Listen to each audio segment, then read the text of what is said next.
Bonjour à vous, bienvenue sur cette nouvelle vidéo de Métro Sapiens. Très bientôt, vous allez avoir un nouveau podcast qui va arriver, enfin qui va revenir, parce qu'effectivement, j'avais déjà auparavant une émission sur podcast, et aujourd'hui, eh bien, j'ai décidé d'offrir ce contenu en vidéo, mais également sur un podcast. Je vous donnerai des nouvelles très très bientôt par rapport à ça. Aujourd'hui, de quoi on va parler? On va parler des raisons pour lesquelles aujourd'hui vous n'arrivez pas à mettre en place une stratégie de bouche à oreille, une stratégie de recommandation. On ne recommande pas mon activité, on ne recommande pas mon produit, on ne recommande pas mes services et on va voir dans cette courte vidéo les 4 raisons qui font que aujourd'hui ça bloque.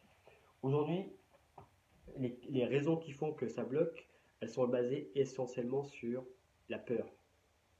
La première peur, c'est que vous estimez, en votre fort intérieur, vous estimez que votre service, votre produit, n'est pas à la hauteur de ce que vous avez pu escompter.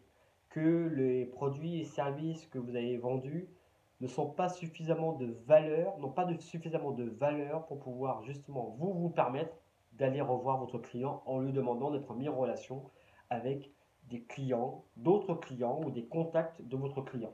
Ça, c'est la première peur, la peur que le service soit pas au top, top.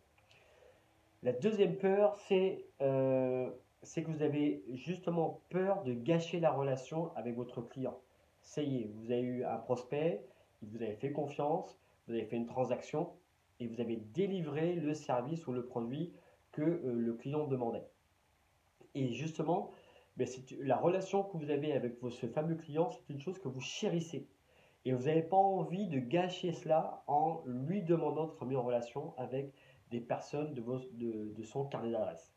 Ça, c'est la deuxième peur. La troisième peur, c'est que vous avez peur de paraître être dans le besoin. Effectivement, vous pourrez se dire, si vous êtes un professionnel et que vos services ou vos produits sont au top, de classe mondiale, de world class comme on dit, vous n'avez pas besoin justement de quémander des contacts. Et que franchement, ça ne fait pas très professionnel, que pour une raison ou pour une autre, vous estimez que éthiquement, ça ne se fait pas de demander la queue entre les jambes, tiens, est-ce que vous pourriez vous mettre en relation avec des personnes qui, comme vous, ont eu un instant T besoin de faire appel à mes services. Alors c'est très vrai, notamment dans le domaine du coaching. Je pense beaucoup à toutes les personnes qui font du coaching de vie. C'est pas quelque chose d'aisé lorsqu'on a fait appel à un coach de dire tiens, tu sais que j'ai fait appel à un coach, voilà, il pourrait être utile. Parce que c'est des choses sur lesquelles on n'a pas forcément envie de mettre en place publique, tout simplement.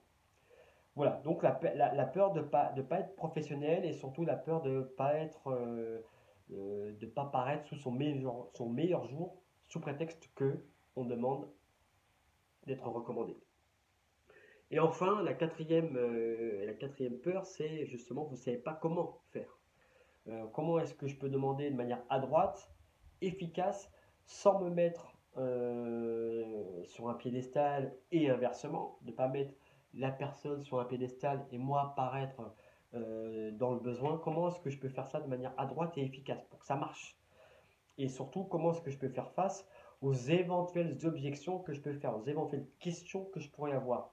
Du type, mais pour l'instant, je vois pas trop à qui je pourrais te recommander, mais effectivement, si je pense à quelqu'un, je te ferai signe. Autant vous dire que dans 80% des cas, il y a rien qui revient. Donc voici les quatre principales peurs que j'ai pu identifier à ce jour qui font que bien j'ai beaucoup de clients qui ont du mal justement à se lancer dans le domaine de la recommandation, le marketing de bouche à oreille, appelons cela comme cela si vous le souhaitez. Voilà, donc les quatre principales peurs. On verra dans un prochain épisode justement mais comment faire pour pouvoir amorcer la pompe, comment demander de manière précise et surtout efficace et que ce soit facile pour vous, mais aussi facile pour la personne qui vous recommande de le faire pour vous. On verra ça dans un prochain épisode. Donc c'était les 4 principales peurs. Si vous voyez d'autres freins, d'autres obstacles, n'hésitez pas à faire un commentaire. Et encore une fois, merci de partager, de liker, de commenter cette vidéo justement dans les commentaires. Je vous dis à très bientôt.